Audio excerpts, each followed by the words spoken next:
Welcome, everyone. We're ready to get started. Next slide. Welcome. Welcome to the National Pediatric Cardiology Quality Improvement Collaborative. Welcome to clinicians, families, patients. We have people from all over the world, literally. People from Canada, UK, the United States. I'm really excited to introduce Andrew Van Bergen and Adrian Shurko for our kickoff video.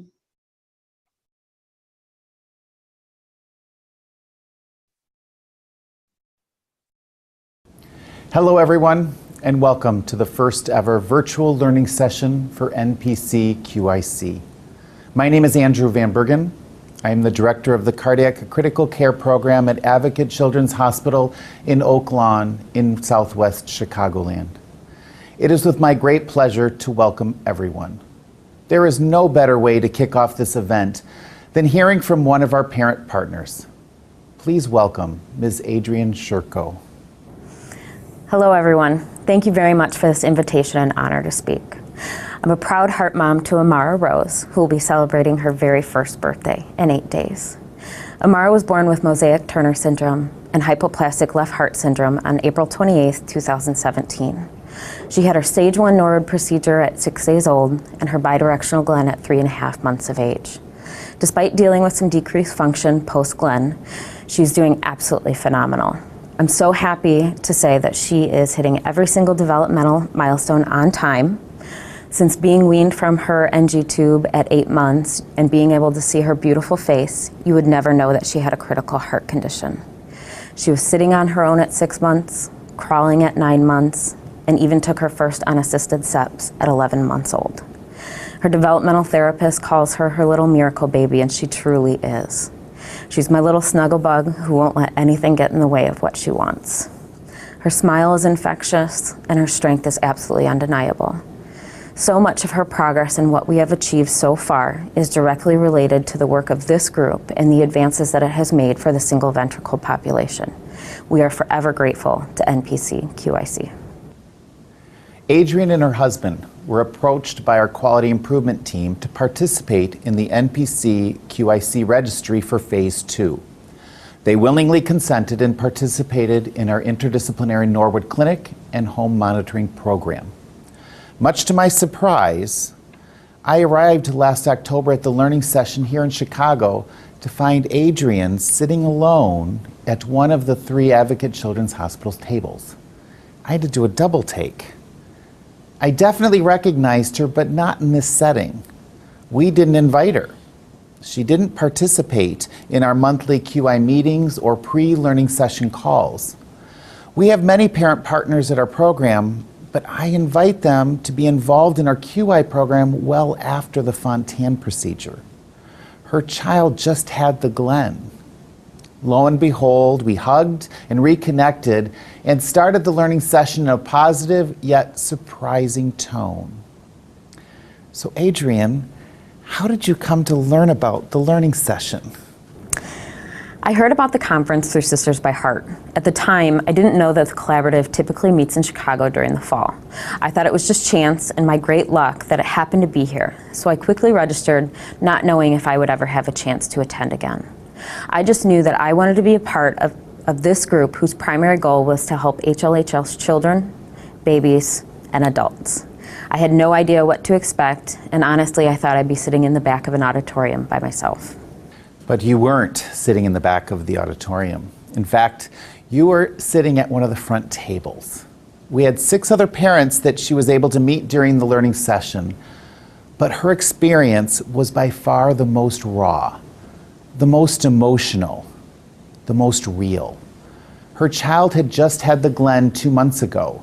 She had not yet ventured into the world of Fontan physiology. Adrian, what do you recall from those initial moments at the learning session?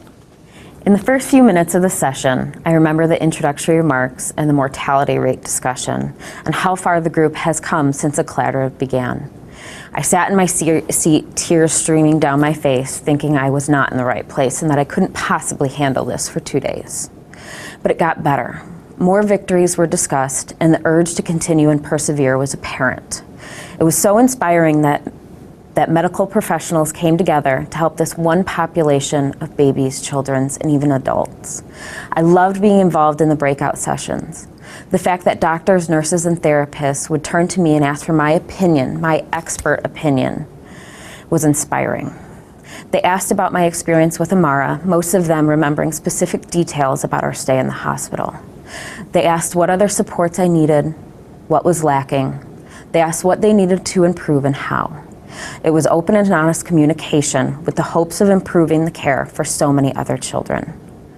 So I did my best to jump in and give any and all of my input suggestions, knowing that if I didn't offer anything, that nothing would change. I would do anything to help the parents who are going to be in my shoes in the future. Help them feel comforted and supported and less terrified at the sight of their child post-open heart surgery. And feel less terrified to do simple things like even changing a diaper. Every time I think back to our Norwood and our Glen hospital stays, my stomach drops. I remember the pain. I remember the open chest, the drainage tubes, the many lines and medication, something that hospital staff is used to. But as a parent, it's an impossible sight.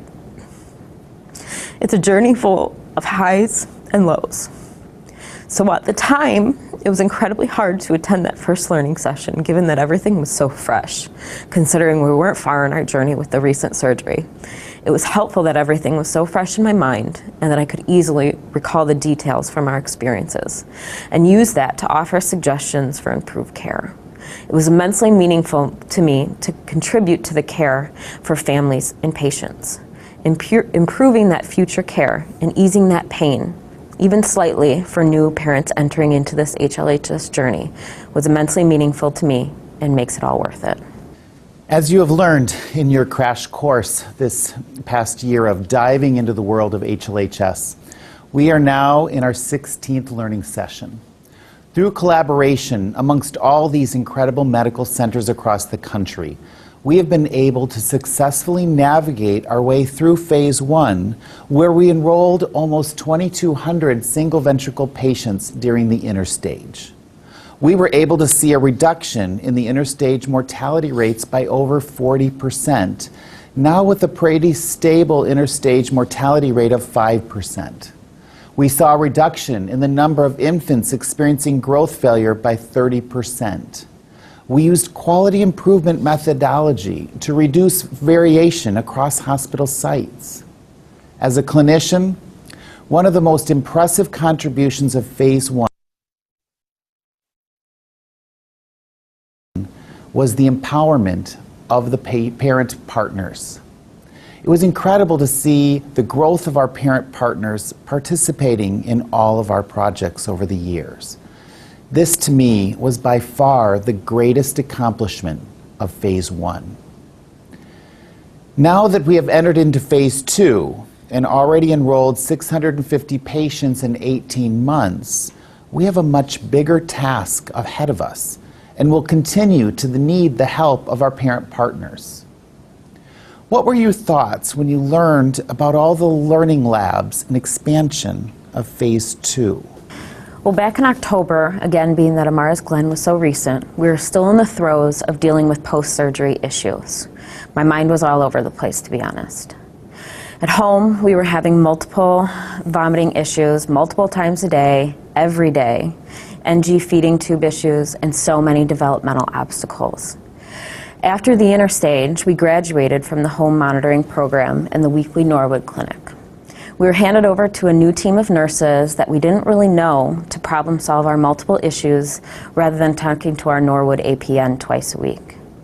We were finally out of the critical interstage period where we were monitored so closely, which was great, but we are still just as scared. It was a very difficult period for so many reasons, the primary one being that we felt very alone and we still needed help. So the transition to phase 2 really couldn't have come at a better time. So much work here has focused on phase 1 with excellent results, and I'm thrilled to see phase 2 take shape with the multiple learning labs and the huge potential that it's going to have for HLHS patients and families. I love that phase 2 actually starts by going backwards to the prenatal diagnosis to help families who hear those awful words that something is wrong with their baby's heart and they'll need 3 open heart surgeries. It's a time where parents need so much support and guidance. The other critical time that phase 2 addresses is the period post-Glenn, after the inner stage, when parents have to navigate through life outside of the home monitoring program and help their child thrive up until their first birthday. A baby develops more than ever in their first year of life. We need to focus on development from the start so that our child can reach and live up to their full potential. Giving a baby all the assistance and support that they need in that first year of life builds a foundation for what they can achieve in the years to come. Phase 2 will not only address medical best practices, but additional things that are so important to families during this time: nutrition and feeding, development, and psychosocial support, to name a few. These are huge issues for parents. As much as I want to, I can't fix Amara's heart. I can't help her heart directly, but I can help her learn and grow. I can work with her on focused developmental activities. I can work with her on oral feedings. I can do all those things that all parents strive to do, but with a medically complex child, these things just aren't as easy. These kids don't follow the rules, and we as parents simply need help. I'm excited that we are at a point in the collaborative where everyone is coming together to help these families during this time. Adrienne, I appreciate your honesty and words of encouragement for all of us. I would like to dive a little deeper now into the data. I would like to use you as an example on how your family story in the past year can bring the NPC-QIC data to life. Let's start with the prenatal period. The very first step for our families on this HLHS journey is a diagnosis, hopefully a prenatal diagnosis. I will never forget the words of my doctor after my level 2 ultrasound at 21 weeks. In a normal heart, there are 4 chambers. I knew right then and there that something was significantly wrong with my baby girl. It changed my pregnancy. It was no longer the blissful, happy time that most mothers get to enjoy. It was full of fear and so many tears. While from a medical standpoint, it was clearly better to have a prenatal diagnosis. But as a mother, it was impossibly hard to grasp. At the same time, I was thankful to prepare myself ahead of time. I have a heart mom friend who didn't find out that her son had HLHS until he was a few days old. At 36 hours old, he was an organ failure. I cannot imagine living those first few days bombarded with what was going to come in this journey ahead. There are several measures that are being tracked in the registry over time in phase 2 during the prenatal period. I'm hopeful that we will see interventions evolved in the next year or 2 that will create change and improvements for these measures. For instance, I would like to see that all babies are born with a prenatal diagnosis already made. And as you can see by this control chart, the red center line is hovering right over 80%. What can we do to raise the bar and increase that up so that every parent has the opportunity to adequately prepare for the journey ahead of them? During this prenatal time period, when my life was consumed with fear, stress, and so many tears, the absolute best thing my hospital did for me was to match me with a local family. Within 15 minutes of giving the prenatal coordinator my consent to give out my name and number, I received a call from this heart mom. She was so open and honest and knowledgeable. It was a little overwhelming at first, but she continued to be a resource throughout my entire pregnancy, during the Norwood stay, and inner stage. In fact, we are still in contact to this day. It was invaluable to have her during the inner stage period and immediately post-op from the Glen to bounce ideas off of, have my moments of weakness with, ask questions, ease my nerves, etc. Now, her son is having the Fontan, and I have become a person who relates with her and someone she can vent with. My hospital essentially provided me with an instant friendship, someone who understands exactly what I'm about to go through as a heart parent from the very start of the journey. I think that the buddy programs at Advocate Children's Hospital are vital and crucial to both mothers and fathers after the diagnosis of HLHS. Unfortunately, connection to parent support in the prenatal period is still not universal. The center line within phase 2 is still at 70%. From a personal standpoint, I think this needs to approach 100% as soon as possible. Interventions need to be implemented to ensure that all parents are offered this level of support, which was incredibly helpful to me. I'm also appreciative that the collaborative is addressing mental health. Personally, I declined meeting with a counselor while inpatient after the Norwood procedure, despite my team's request. Looking back, it would have been helpful even as early as the prenatal period. I, like many other parents, were so focused on staying with my daughter that I couldn't look at the big picture. I didn't want to look at the big picture. In retrospect, it would have been a nice addition to my journey. I am pleased by the data reported for the comprehensive counseling during the prenatal period across the collaborative. This center line is much higher than the previous charts, with many months' data reaching 100% of families for this measure. This is absolutely wonderful. The Surgical and ICU Learning Lab has been faced with many challenges as they created their aims. There is significant variation present across sites in terms of surgical and perfusion techniques, postoperative care, and team structure. They have been looking at several aspects of the HLHS patient's journey through stage 1 to identify potential areas of variation that can be reduced. From a global perspective, we have been tracking significant adverse events after the stage 1 palliation. The data here demonstrate that significant work is still needed in the operating room and postoperative care arena to try to minimize adverse events and potential comorbidities that could affect the patient in multiple ways. The encouraging aspect of this learning lab, however, is the incredible engagement of CV surgeons, perfusionists, cardiac intensivists, and APNs to work together and share protocols and experiences from each institution with the goal of improving care for all patients.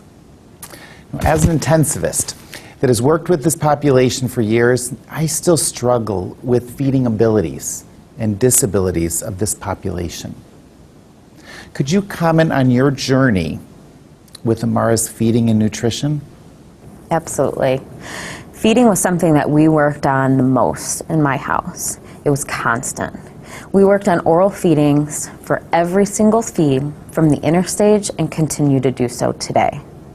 Amara was discharged to home after the Norwood with an NG tube, as she was still limited on the amount of oral feeding she could tolerate. As her Glen approached, her intake volume diminished and continued to go down until the time of her Glen, where she was essentially taking all of her nutrition through the tube. I joined Facebook groups for weaning. I read, I learned, I asked so many questions months before we aggressively attempted Amara's wean at 7 months old. I formulated my own plan based on what I had learned and implemented those strategies. It was impossibly hard. Amara is my third baby, but I found myself questioning everything. Every single ml, every single diaper change, failing her fontanelle 1,000,000 times a day. This particular tube weaning company that I researched actually provides parents with counseling sessions because it's such a hard thing to do mentally for those of us who have been taught to count every single ml and weigh our child to the nearest thousandth of a kilogram on a day-to-day basis. But even with those struggles, we persevered. Amara was tube-free in less than 2 weeks and surpassed her pre-wean weight in 34 days, and she continues to gain weight nicely now. Feeding your child is something many parents take for granted, but it's incredibly hard, sometimes impossibly hard, for a CHD baby. I actually look forward to the day when my husband and I will stop talking about how many mLs, not even ounces, but mLs that Amara takes on a day-to-day basis. Review of the first 108 patients that reached their first birthday in phase 2 demonstrated that 54% of the kids were getting all their nutrition by mouth with no tubes. Congratulations to all those parents and babies. To the other 46%, there is hope through this collaborative and the advancements that we can achieve that your child and future children with HLHS have the potential to do better and eat their first birthday cake. Along the same lines of feeding, development has taken center stage in phase 2. You mentioned previously that Amara struggled at first with development, but currently is meeting all of her milestones. How did you get to this point? I couldn't be more pleased that phase 2 is focusing on development. Amara was followed by the developmental team at Advocate Children's Hospital during each of her hospital stays. She was also seen by the speech therapist at each of her Norwood Clinic visits to work on oral feeding readiness. After the Glen, I was begging for early intervention to get to my house to start helping Amara. I yearned for activities that I could be doing with her even while she was still on sternal precautions. There's a small gap between surgery and getting that developmental assistance. I think that that's an area that we can improve on as a group. We as parents can do activities with our kids while still keeping them safe and adhering to sternal precautions. We qualified for speech once a week, but only physical and developmental therapies once a month. She was doing well, but that almost hurt us because we weren't getting the level of assistance that we wanted, especially in the beginning. I, like all other parents, never wanted to lose a single day of progress when it came to helping her stay on target. Thankfully, we didn't have to wait until our 6-month developmental assessment in the Cardiac Neurodevelopmental Clinic, or after receiving the results of our ASQ. As you can see, while this data is still preliminary due to a small sample size, based on the parental reporting with the Ages and Stages questionnaire, 65% of our infants completing the screening at 3 to 6 months of age met referral requirements for gross motor delays, as you can see by the tallest red bar. Families and clinicians are probably not surprised that gross motor delays are so common in infants in this age group who have undergone 2 open heart surgeries. Seeing results like these across the network will help guide future interventions targeting the developmental areas where infants need the help the most. Thank you, Adrienne. I appreciate all your observations. You have truly been an inspiration for me and for our team at Advocate. Any parting comments to our friends in the collaborative on why the work of these learning labs through NPC-QIC are so important? I distinctly remember the testimonies from Tom, Alicia, and the parents from the October session. They were emotional, truthful, and so beautiful. I admired them for being so open and vulnerable about their experiences. It's these testimonies that make it clear that the work that the collaborative is doing is important. It's important for all the babies born with HLHS each year. It's important to all the growing and developing children with HLHS. It's important to the adults living with HLHS who don't have answers about their futures. It's important to the parents who fear day in and day out about their son or daughter. It's important to the siblings who have to navigate this life with a brother or sister who is medically fragile. Mara's only a year old. Her 2-year-old brother Cole and her 4-year-old sister Reagan are also impacted. I will have to explain HLHS to them one day. And as a parent, I dread that day. I know that I am early on in my HLHS journey, as Mara is only a year old, and there are others who are further along and have endured many more hardships. But the fact of the matter is that there will continue to be more babies born with this awful condition. There will continue to be pregnant mothers who have to hear there is something wrong with their baby's heart. And there will continue to live in fear for the remainder of their pregnancies. There will continue to be Norwood, Glen, and Fontaine surgeries. We can't change that. But what we can change is the care, the treatment, and the outcomes. We can continue to push forward helping these babies, children, and adults who are battling this heart defect. We can continue to cheer on our warriors as they fight, thrive, and push the boundaries. My oldest daughter is constantly cheering on Amara, saying, "Come on, Amari, you can do it," as she began to crawl, cruise, and even walk before her first birthday. As a mother, it not only melts my heart, but it also makes me hope that Reagan can continue to be her cheerleader and her coach during the years to come. So thank you. each and every one of you for participating today. Let's keep pushing, keep cheering them on, keep providing them with the best care from fetal life to adulthood. We are their cheerleaders, and they need us. Thank you again, Adrienne, for your help in sharing your journey with us to kick off this learning session. It is great to see how far we have come as a collaborative. I look forward to the next 2 days as we dive deeper into the progress of Phase 2 and work together as an interdisciplinary team to continue to improve the care and treatment for patients and families with HLHS. As noted earlier, Amara is about to complete her 1 year in the registry. I thought it would be very fitting to get a sneak preview of her first birthday party coming in 8 days. And what better way to celebrate than a smash cake? Thank you, Adrienne. Thank you, Amara, and happy first birthday.